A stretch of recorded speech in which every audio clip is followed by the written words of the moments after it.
Hey, welcome to the latest edition of First State Kopites. This is episode 1 of season 4. Good grief, who thought we'd be going this long? This is a podcast for Liverpool supporters in Delaware and friends of those Liverpool supporters. Thanks for watching, listening on your favorite platforms, whether it's YouTube, Apple, Spotify, or whatever. It's great to be joined for the first time, I guess, in this new season by Daz, who's in Baltimore, Haitham, who's in Chicago, and Sean, who is in a very yellow part of Delaware. If you're listening, don't worry. So we thought we'd get the band back together. Obviously, the Community Shield, I think, is 4 weeks away. It's really not that far. So season's 5 weeks away. It may even be closer than that. But Liverpool seem to have settled on a lot of their business early, so it's clear that we know who the main players are going to be on our team. Maybe there's an addition to be had. We'll talk about that. So we're going to talk about the Reds and kind of where they are. Obviously, some really big news just happened, which kind of prompted this around Mo Salah. And then we'll get into talking about kind of where other teams are. And there's clearly some people who've made great moves. And then there's Manchester United. And we'll definitely talk about them before we're done. So where do we begin? So maybe we've seen all the incomings and outgoings at Anfield. I don't know. But we've certainly seen some big incomings and outgoings and stayings. So I'm going to start with you, Daz. And I think the biggest news is Salah signing a contract, because even though people on our Signal group thought that was a foregone conclusion, I was not one of them. And he's clearly on a very big contract. And some of the stats that people have been sharing the last couple of days suggest that he's quickly going to overtake absolute legends in our team. And maybe it's possible he'll get to third, because I don't think it's possible to get to first or second, given the amount of time those players played. So anyway, long-winded question. Big salary, 3-year contract, which again I thought was interesting. And how many goals could he possibly score, and where could he end up on the all-time list? Pick or choose which question you want to answer. Pass. Great. It's a really good start to the new season. Like we're really So let me go to Haitham. What's your thoughts about Mo re-signing? Oh, Daz is not jumping in. Okay. Apparently he's not. No. Haitham just looked like he was ready to check all things Mo Salah, and I couldn't see my way forward to take that from him. Yeah. So I'm going to start with just a disclaimer. I'm still a little sad, as you guys know, about Mane's departure. And yeah, I think towards the end of last season, when it was clear, the uncertainty around the both of them, my stance was, whatever happens, I just want Mane to stay. I don't care what Mo's decision is going to be. It's not that I didn't care, but if I had the choice, basically, I would have rather had Mane stay, and it just comes from whatever you want to call it, nostalgia. The fact that Mane just triggered this run that we're on, his club's first big signing, if you want to call him that. Yeah. So I'm just more attached. Nothing against Mo, even though he tries to keep the ball more than I'd like. But I just, so when Mane basically said, "Hey, I'm leaving," or "I want to leave," and all of that hoopla around those games for Senegal, it was just disheartening. And then there was the other camp that said basically Mo is going to run his contract out, which was going to be more devastating, or just more devastation. It's not going to be more devastating, but just more devastation on top of what was going to happen.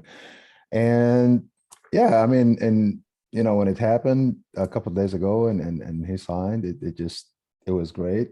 I was happy about it. Of course, there's a lot of money in the bank that Salah has been depositing for Liverpool, metaphorically and literally. So yeah, I'm all happy about that, about the fact that he's going to be around. I don't see him slowing down. The one thing that I really like about the contract is the fact that there are a lot of incentives for him. Yeah. So to me, that's like a win-win situation for both parties. But yeah, I think he deserves it. You know, I'm happy for him. He's making his money. It's deserved. I don't have an issue with him making that much money.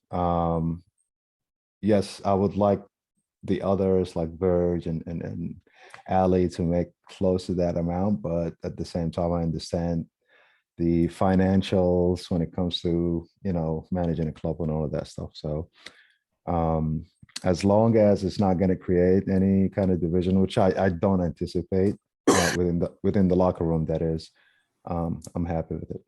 Cool. So I think someone, I think it might have been Simon Hughes, pointed out that it was 54 million over 3 years, which you probably couldn't sign someone for 54 million to replace him. So, you know, in that sense, it makes good business. I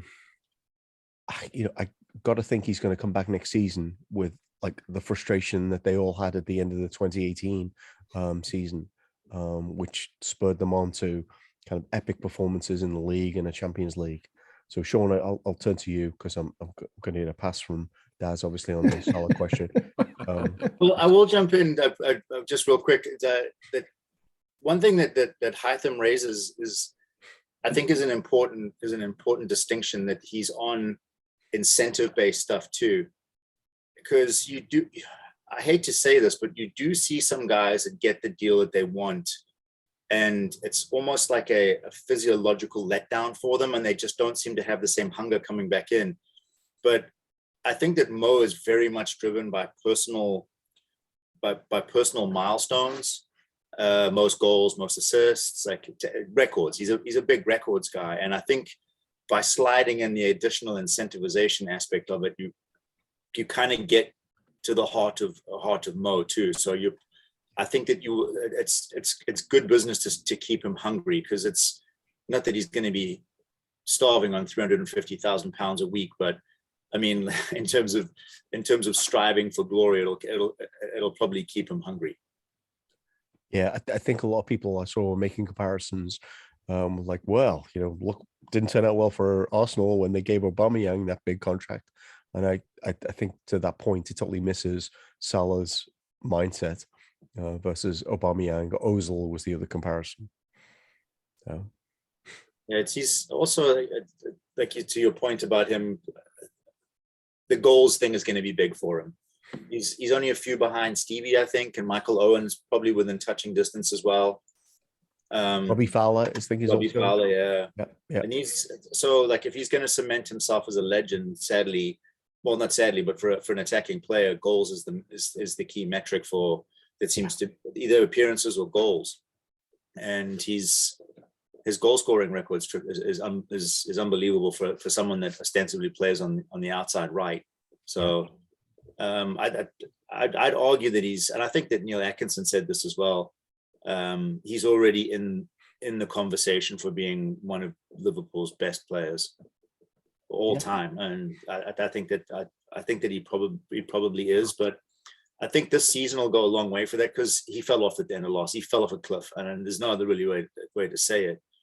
A number of games, I think the disappointment in the African Cup of Nations and then the qualification for the World Cup, I think it just really was a massive gut punch for him. And we ran him into the red, like probably into February. He was already in the red. So yeah, like you said, I hope he's a fit and firing Mo that's going to come back and prove to everyone again just how good he actually is. Well, this season, I'll go to you next, Sean. This season, you'll obviously have a break between kind of mid-November and late December, which can't hurt, can it? That's maybe gonna. So, if you're going to see the best of him, it's probably under those circumstances. Yeah, I mean, I was pretty confident that he would re-sign for around what he resigned for earlier, but it was getting so far into the summer and we hadn't heard anything. I was starting to get skeptical. And I would have been fine, honestly, if that was their decision to let him run down the contract. But I was obviously, I think most fans were pretty excited when he got the news that he had renewed.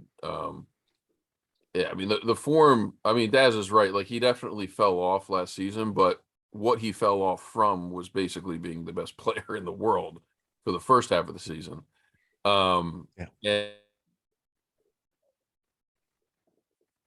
And I think the other thing is that it's a little bit overblown because he's actually become a much better creator. Like, if you look at the advanced stats and even the assists, his numbers have improved year after year since he's been at the club, and that way. And I actually expect him to do a lot more of that now with Darwin as our 9 and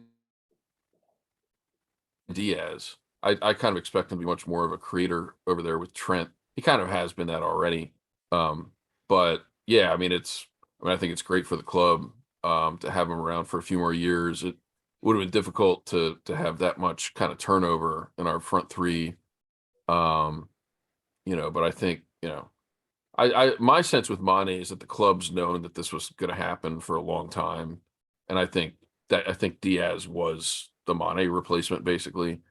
And Darwin was, sort of a Bobby replacement. He's not really the same type of player. I think we're gonna have to change the way we play a little bit, but it's, it's all good. I mean, it's just if you question what we're doing in terms of player recruitment and contracts in the front office at this point, I don't know what you're thinking, because I think that they've just proven that they know what they're doing.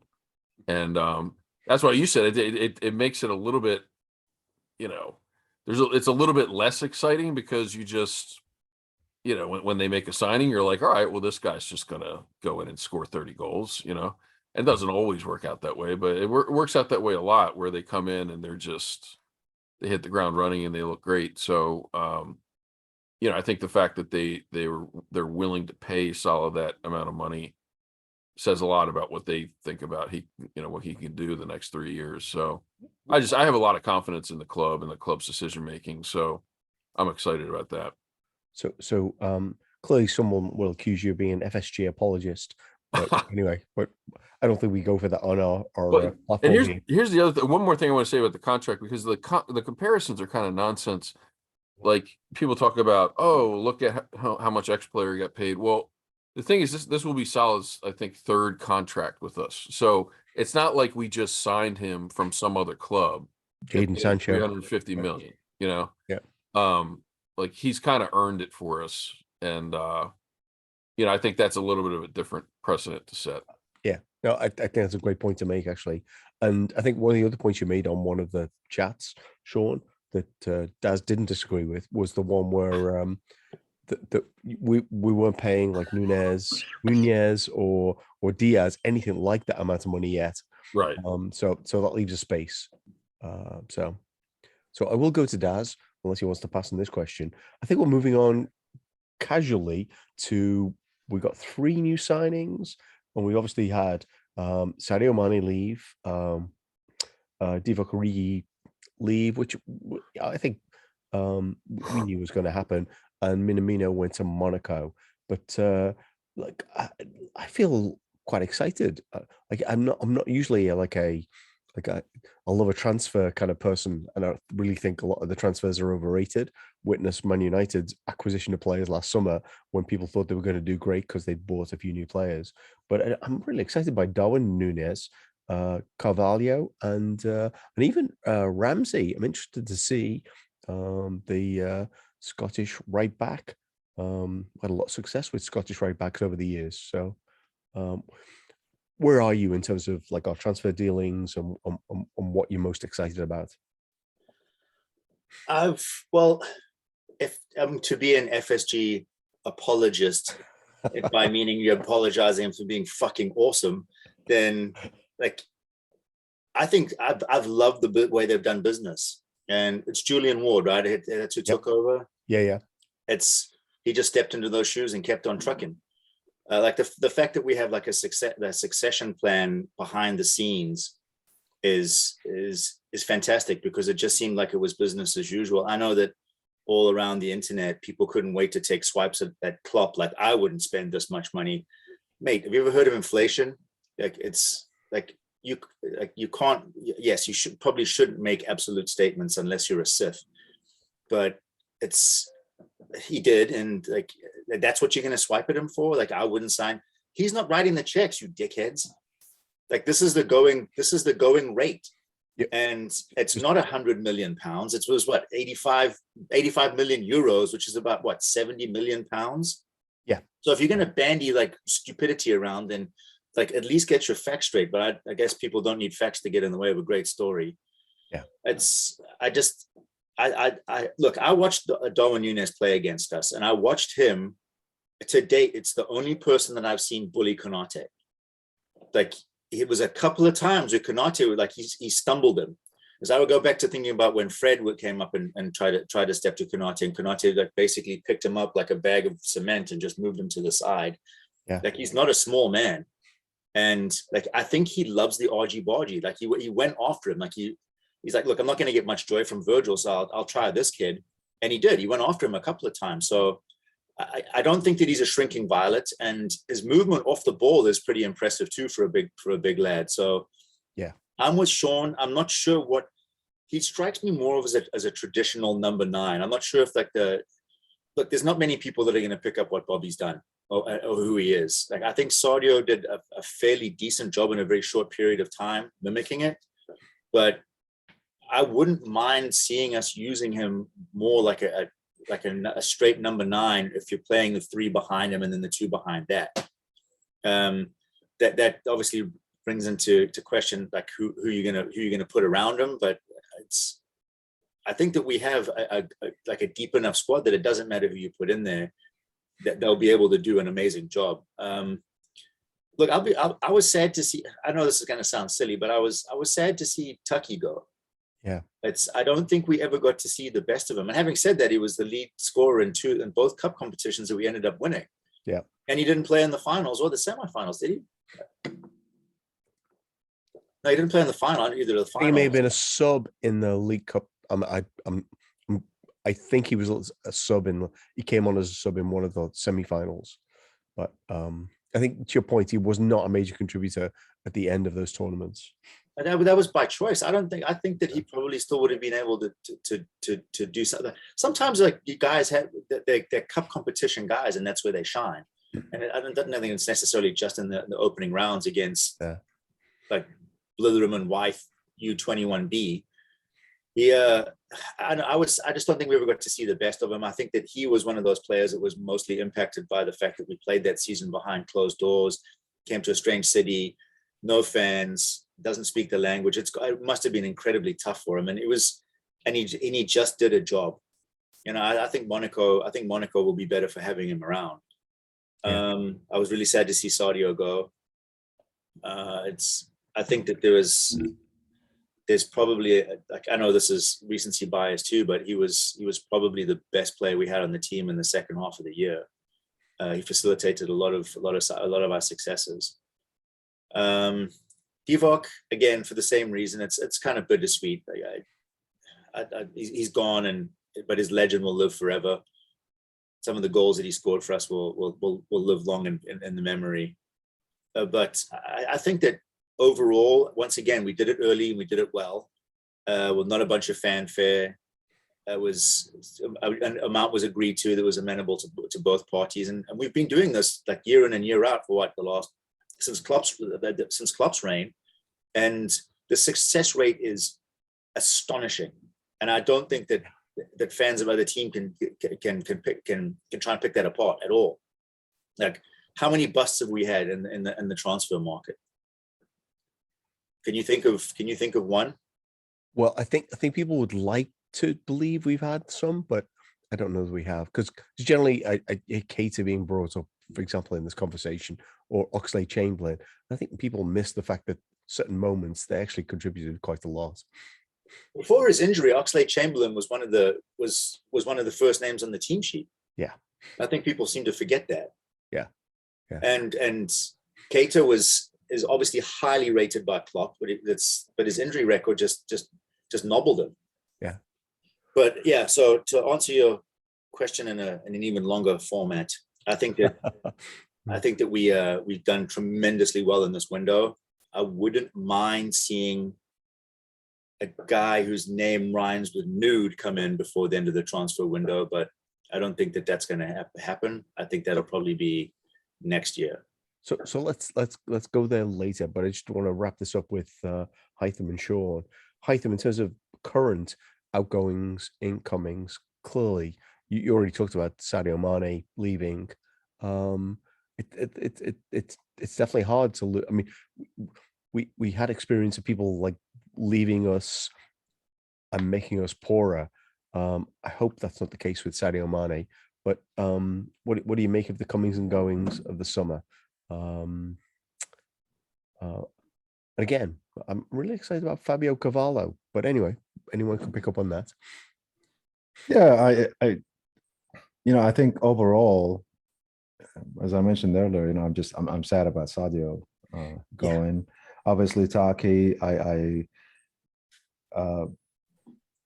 kind of concur with what Daz was talking about. I love Taki. He was always smiling. Did not say a lot. And this past season was scoring a lot of goals. Scored a lot of important goals for us. And I think he played in the semifinals, actually, of the League Cup, because you were asking earlier, against Arsenal. You're right, yeah. Yeah, I think he played on that, the second leg. But yeah, it's, overall, I'm happy about everything. But it's, again, Nunez, I kind of know what Diaz is going to do just because I watch him, since January until the end of the season. But just looking forward to seeing what Nunez is going to do within the context of how we play and, playing with his new teammates. Yes, I'm excited about Carvahlo. Obviously, I watched him in the championship last year. And again, just like what Klopp was saying about Nunez, that there shouldn't be any kind of expectations on him. That he's going to be eased in.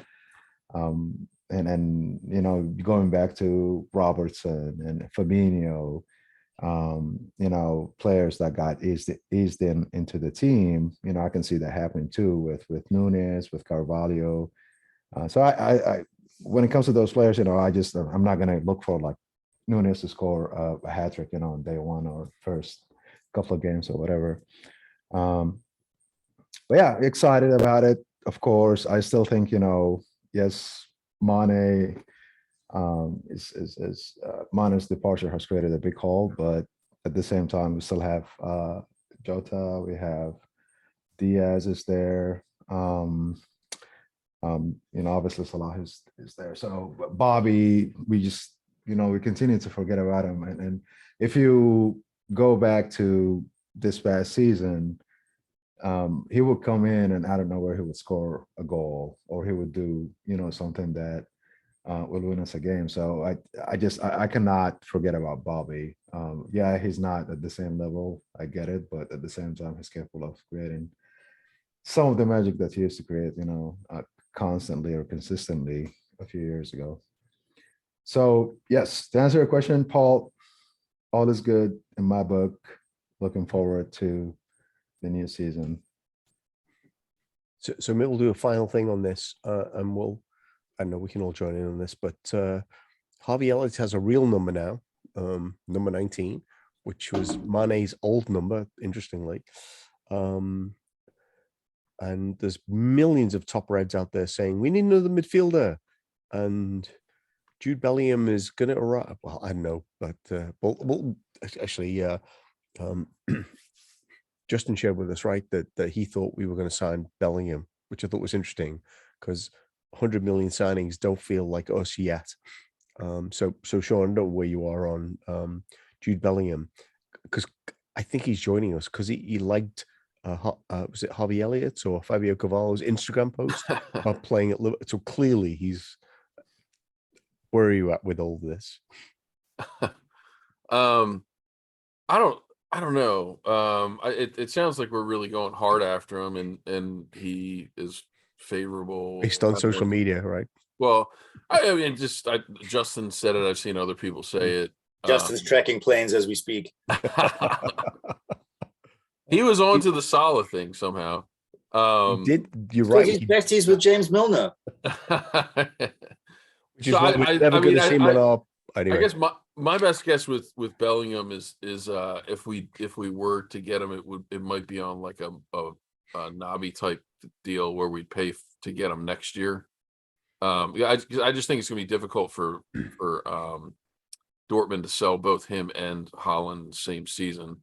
But having said that, and it does seem like a lot of money for us to pay, but we just paid a lot for Nunez, and we paid a lot for Van Dijk and Alisson. So when it's the right player, we're willing to pay. And Bellingham, by all accounts is like maybe the most talented, young English player out there.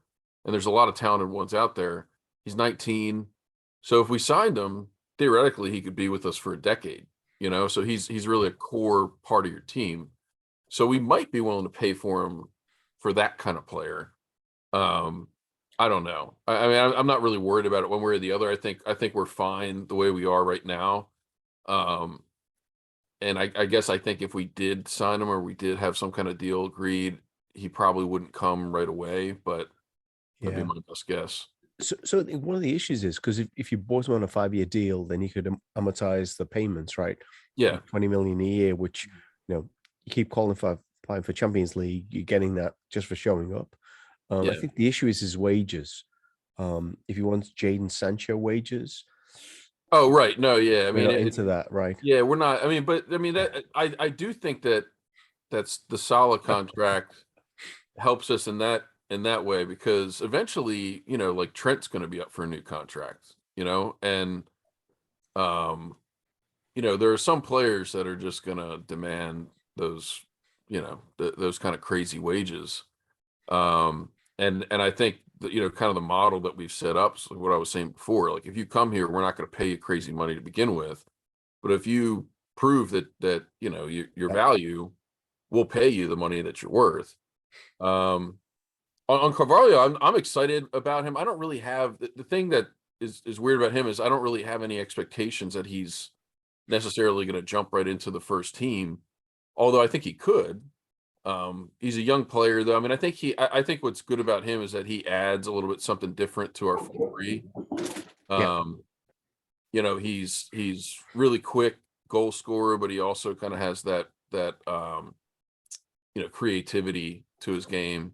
Got some silk to him, yeah, which is a little bit different type of player to Jota, who, and we forget Jota scored like 20 goals last year, but he's a different type of player.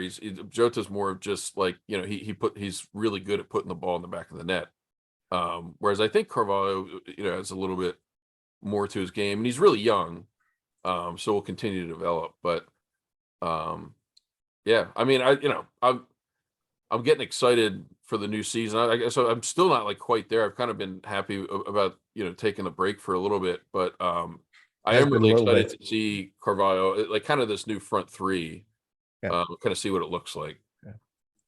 So I was talking to my wife earlier about she's like, you restarting the podcast? What was the break? And it was actually 3 weeks between end of last season and this, because now we're talking about all of these transfers. I think as soon as we start playing these friendlies, I'll get excited again. Well, we'll be there. But the thing that excites me about Carvahlo, because when we were up for signing him in January, is I watched a lot of the Fulham games, and Mitrovic scored a lot of goals as a consequence of Carvalho's contributions.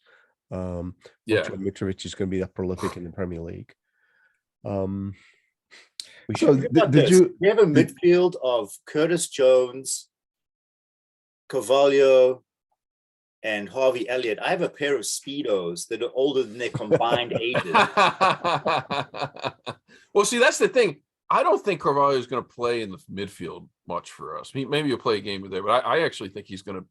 I would expect him to play mostly off wide left, because he's played there a bit. I know for Fulham he played 10, but that's not really how we play. Well, Fulham had a 4-2-3-1 for most of the games I saw him play. Right.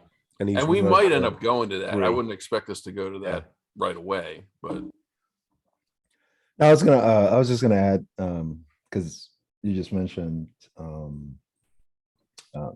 Harvey and the number 19. He basically said that he used to wear Mane's number 19 when he was a kid, and that's why he's getting now. Oh wow, huh? That's absolutely awesome.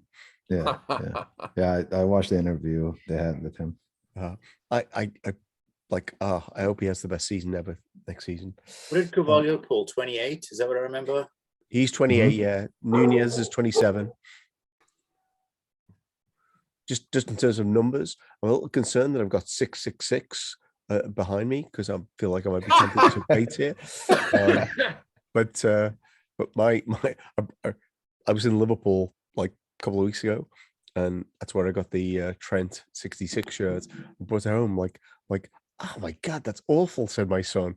Apparently didn't like the numbering on the European shirt. It looks like it looks like 8-bit, doesn't it? It looks like an old 8-bit like video game. Yeah, 80s. Yeah, it does. You're right. Yeah. I can live with it, but apparently he hated it and he's not getting one of those shirts. Yeah. Okay. Should we move on just to a little section? Because I think we're probably not got that much time left. And maybe what we do is like pick on a team and you talk about their transfer strategy so far and where you think they fit. And I desperately want to talk about Man United because this is funny. But you could pick on Chelsea. Todd Boehly, does he have a clue? Sean says no. City, they've looked a bit scary, but it's a bit weird about them letting go like Jesus and Sterling. Elsewhere, Everton have clearly got better because they got rid of Richarlison and have signed Tarkowski. And then we could look wider. Barcelona, apparently they're signing everybody without any money. Well, anyway, it's all smoke and mirrors. So I know we want to start, Daz, with which team do you want to talk about what's happening elsewhere? I'd actually like Sean to go on a Todd Boehly rant. Oh, I was leaving that for last. Okay, we'll go. I'm upgrading the best to last, like right to the jump, right from the beginning. Todd Boehly, he knows what he's doing, doesn't he, Sean? Apparently not. I think I don't know what he's doing. He basically fired everyone, and he's running around meeting with agents himself, and I don't know what he thinks is what this is. Like, I mean, he's trying to be director of football. He just bought the club. He's the owner, but he doesn't know anything about football. Like, but he's rich. He's very rich. It's I don't, it doesn't bode very well for Chelsea. Have they signed anyone yet? No, because I think that they were linked with Jules Koundé, and I kind of expected them to get that deal done by now. I don't know what's going on with that one. Sterling I don't think he wants to go. Yeah, it seems like kind of a mess there right now. A lot of the players seem to want out. Marcus Alonso apparently wants out. They can't even give Pulisic away. Yeah. So I think one of their issues as well is Mount and James are on really low wages, and they're pissed off about not being offered more already. Yeah, there's already been rumblings. I don't think it's going to happen this summer, but apparently Pep, is interested in getting Reece James eventually. Yeah. So the Athletic writer that Chelsea wrote a story about that like a couple of months ago, when this was all unfolding. And oh my God, he was like berated by all these Chelsea fans talking about like how loyal they were because they'd been there forever, and this is a nonsense story. And anyway, apparently it's not a nonsense story. Yeah, I think the Chelsea fans are in for a rude awakening with this one. Well, so far we'll see how it goes, but he's running around chasing Neymar and Ronaldo and just not the type of stuff you'd want to see if you know anything about how this stuff goes. Wow. Those are sex appeal buys. Right. Well, it's the strategy that Man United's gone with since Ferguson left, and look at where it's left them. You know, you run around and buy a big name, flashy player, you know, whatever. It's not necessarily going to work if it doesn't work within the system. And who knows if Tuchel's has any say in any of this? I mean, you know, it seems like a mess. Do you remember our big sexy buy when FSG first came in?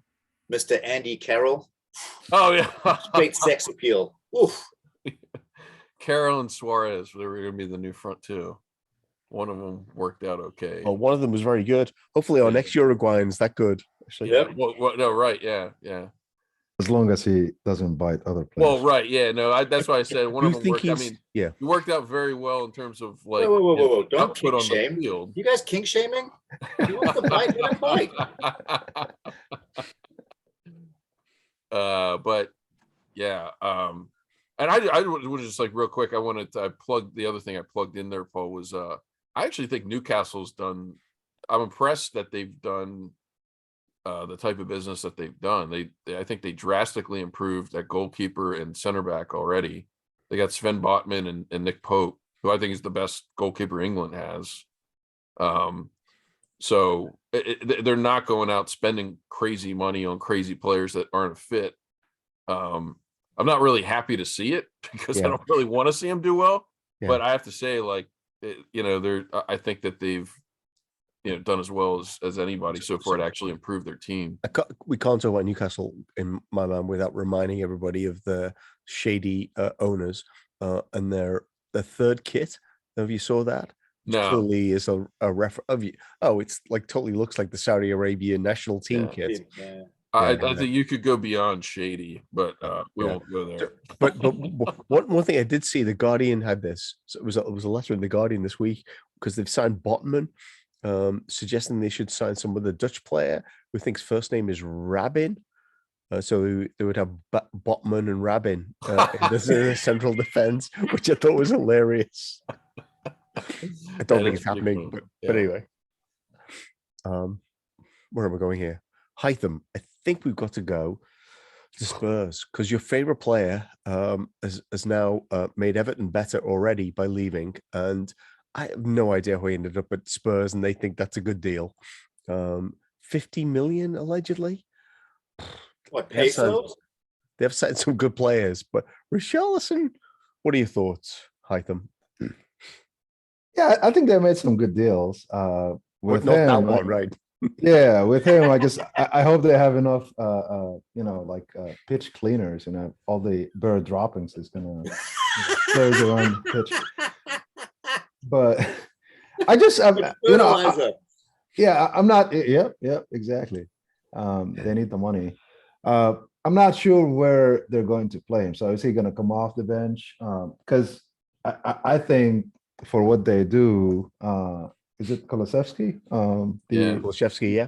Yeah, the right winger. I think his a good fit for their team for what they do. So, and he plays on the left. I think he's when he's not a 9, basically. I think he plays on the left too. So, what are you going to do with Son? And obviously, Kane is not going to be moved. So to pay that much money for a sub, I'm not understanding it. And maybe, I don't know, maybe they'll change their system. I still think Lucas Moura, although he's inconsistent, but I think from a player standpoint, a football player, I think is better than Richarlison. Richarlison is consistent. The one thing is consistent about this is just shithousery and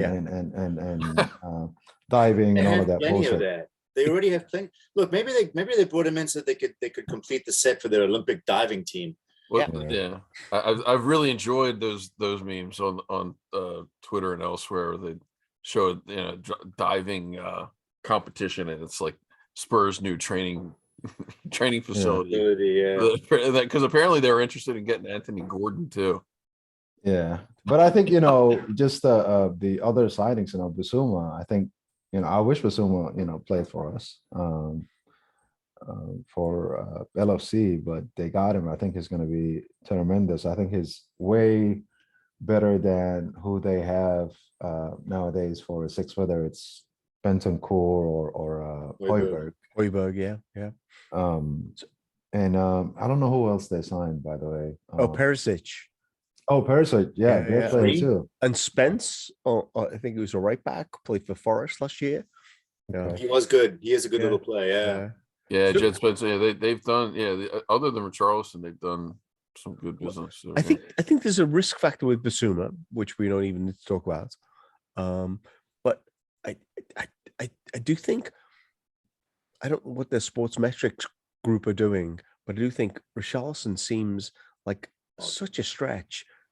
Like, is he that much better than Bergwijn or Lucas Moura? No, he just happened to be the best option Everton had. But for 50 million as opposed to two guys you already have, that's my question, right?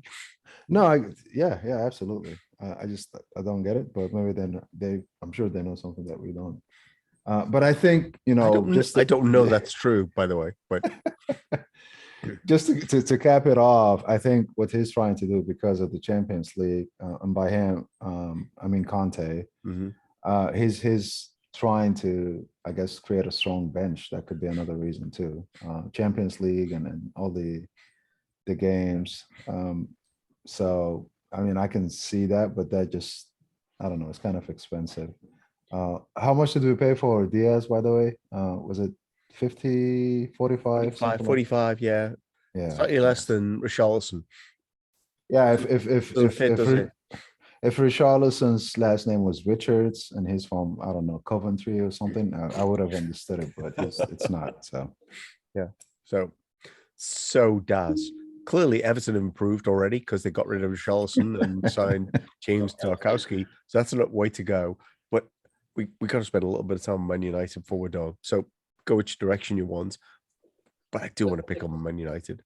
Kind of a laughing stock, honestly. Like, so I saw someone on Twitter posted like a little clip of their training of their early preseason training. The guy that posted it's like, we used to do shit like this in an 8th grade PE class. This is United and Everton, to be clear. Yeah, well, it was in this case it was Manchester United, but I can only imagine that Fat Frank is handing out pie coupons. But I don't know, man. Look, part of me understands what it feels like to fall from grace. Like, we've been there. You know what? But those fuckers laughed at us when it happened to us. So, like, long may this continue, you pricks. The fact that like they still haven't seen how far they have fallen from grace, like, you're gonna have to put like this. The new guy's got his work cut out for him. Like, people, who's the kid from Barcelona that they're after? The Dutchman. I can't remember his name. Central defender. De Jong. Oh, yeah, Frankie De Jong, and he's like, no, I'm not going. I don't want to go to your. He's at Barcelona saying, I don't want to go to your busted ass team. So they must be busted ass because Barcelona is not like, well, they finished second in La Liga, but yeah, they're in the Champions League. Yeah, well, but they're a shade of what they were, a shade of what they were, and he's gonna struggle. Like it's along the lines now that like he's gonna have Ronaldo making the phone calls from like Brendan Rodgers is having Steven Gerrard make the phone calls for him. Like, it's how much cachet is he got? It's Daz, I think you're onto something there. I think immediately he should be calling Tony Cruz to see if he wants to come over. What? How old's Cruz now? 35, 36? 35, yeah. By the way, he's one of the people that Steven Gerrard called, just in case you didn't. Oh, what was he? Yeah. I can imagine. You're breaking up. Sorry, Stephen. I admire you greatly, but really, yeah. Is this a crank call? Yeah. I will say though, I think the best thing that could happen for Ten Hag is if they got rid of Ronaldo. I think him staying around is not going to help him at all. But what is, again, that whole debacle as well? Is like, what does that signal? Like, this guy that you brought in, like, statuesque, like he was to be the second coming, and like he's spent one season. He's like, I want out. Like, can you find me somewhere else? Like, take the money. I want out. Like, it's just. Again, like, could be all speculation, but there's enough smoke from enough like big name organizations and outlets to suggest that there's some credence to this, like him wanting to leave. Oh, I think there's no doubt. I mean, I think part of the reason this is a story is because his people have let people know he wants to leave. Yeah. And then they've been meeting with every club too. So yeah, not us, obviously, because we don't, because we're well run, right? Look, I think Manchester United is kind of in dire straits. Like they'll be lucky to get in. I don't know. Like I'm. This is a kind of a season prediction, but I don't think if this continues, they might not make the Europa League. They'll be in the Europe Farm League next year. We play them third game of the season, by the way. So we're going to see something very real very soon. We play them in 8 days. Oh, yeah.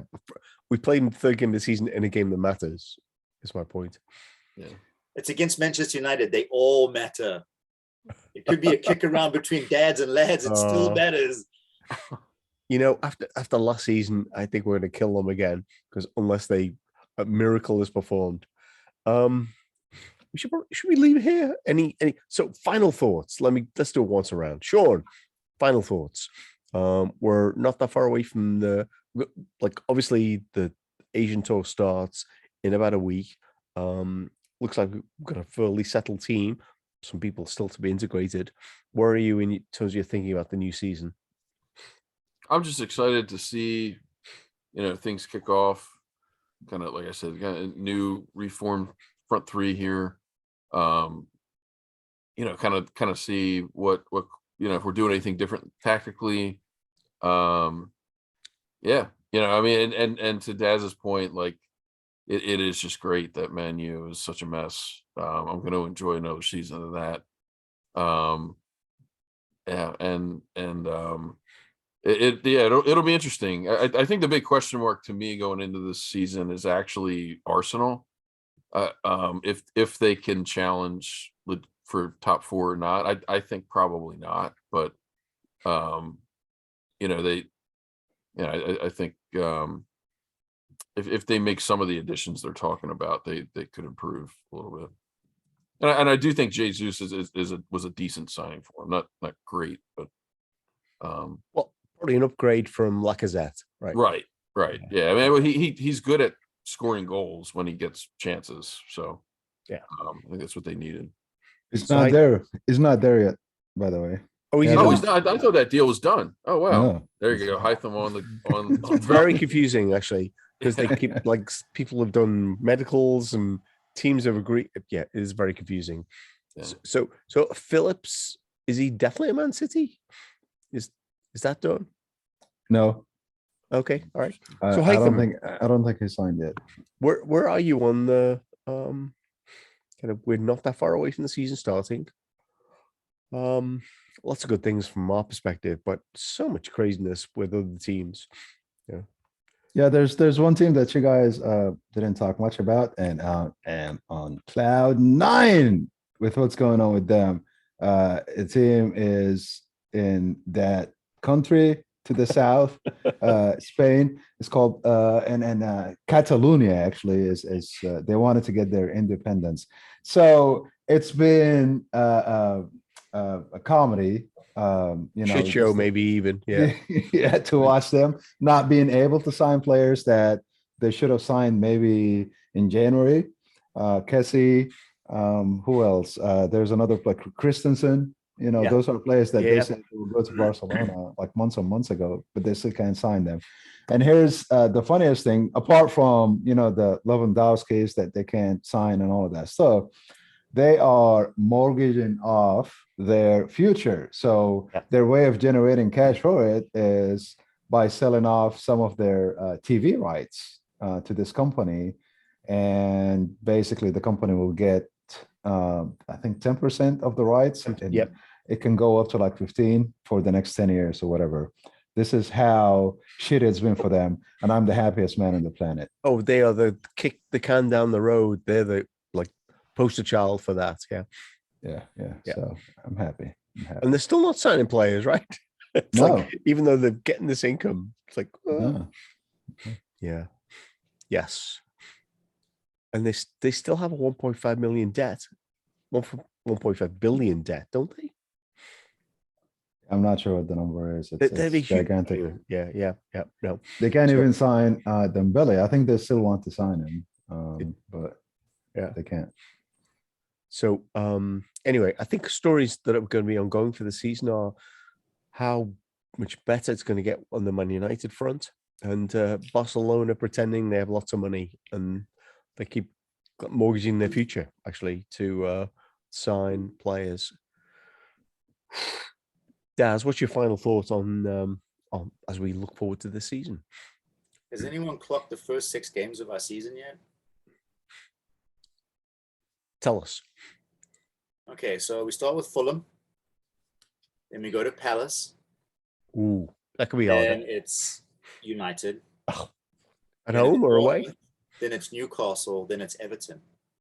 So we're Oh. arguably playing against 6 bottom half teams. Yeah. But that's if that's 18, if we can pull 18 points out of the bag for the first 6 games of the season, we're flying. That is such a juicy first opening, like an opening 2 months to our season. That's a good point, Des. Yeah. Yeah, That so is we a don't. nice run. I did recognize that we don't play Chelsea till we're at a point where we should be really in our stride. Mhm. So yeah. Whereas we play Chelsea. I'm not cashing checks. Well, I'm not spending money before we cash the checks, but that's given the schedule. That's a very kind opening 6 games. Yeah. Is the Palace game at Crystal Palace or? No, it's at home, I believe. Home. It's at home. Okay. The away matches we have are Fulham, United, Everton, before we play Chelsea, and then the match between Everton and Chelsea, we have Wolves at home. So what's interesting is that if you looked at that maybe 3 years ago, we've been like, oh, United away, Everton away, we're not done our best. Last season, I think we slayed a few demons there. It's like these are not as difficult games as we thought they were. I hope we tonk Fulham. I think Fulham's a better team than the team that we saw when they went down. But the fact that they beat us in that behind closed doors season, I want blood. Mm-hmm. We'll do predictions as we get close to the season, but I have this instinctive feeling that Darwin Nunez is going to break the Premier League record for scoring goals, because I've looked at his. So this is not based on some fantasy. If you look at his expected goals and what he actually scored last couple of years, he's like Haaland-like in terms of goals he actually scored. So anyway, the one thing with him is that if we paid that amount of money for him, we don't get it wrong that much, Yeah. And to Daz's point, he looked incredibly good when he played against us. Yeah. And even though like we lost to Inter Milan, nobody in Inter Milan team looked that good against us, right? As he did. He's a giant too. I did not know he was that big until and I he's watched his fast. He's really fast. He's not as tall as Sean, by the way. Virgil is. So we should probably leave it here, right? This was so great to see you guys after all this time. 3 weeks. Well, it was 3 weeks for Haitham. I haven't seen you guys for longer than that. It was like an age. Yeah. It does feel like a long time. So this is projecting because I have no idea, but we will be back maybe next week to talk about the Asian tour upcoming. Thank you, Haitham. Thank you, Daz. Thank you, Sean. So good to see you. If you enjoyed the podcast, share it with a friend. Follow us on Twitter. We only tweet and retweet from sources we think are credible. It's probably some funny thing to say, but I'm going to leave it there.